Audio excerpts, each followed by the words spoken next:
గారు, అదేవిధంగా వేణుగోపాల్ రెడ్డి అనే వ్యక్తి,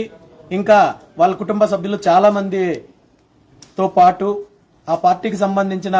గూండాలు, కార్యకర్తలు చాలా మంది వందలాదిగా వచ్చి మా వాహనాల మీద, మా కార్యకర్తల మీద, మా నాయకుల మీద విచ్చలవిడిగా నేరుగా దాడి చేసే ప్రయత్నం చేస్తూ వాళ్ళ అంతిమ లక్ష్యము నన్ను అంతం చేయాలి, నన్ను హత్య చేయాలి అనే ఒక పకడ్బందీ ప్లాన్ ప్రకారము వచ్చి ఈరోజు ఈ సాహసానికి వడిగట్టారు. ఇందులో మా కార్యకర్తలకి చాలా మందికి తలలు పగిలిపోయాయి, చాలా మందికి అన్ని రకాలుగా దెబ్బలు తగిలి చాలా మంది ఇప్పటికే హాస్పిటల్లో ఉన్నారు, కొంతమంది ట్రీట్మెంట్ తీసుకున్నారు. దాంతోపాటు ఒకరిద్దరు అపస్మారక స్థితిలో కూడా ఉన్నారు. దాంతోపాటు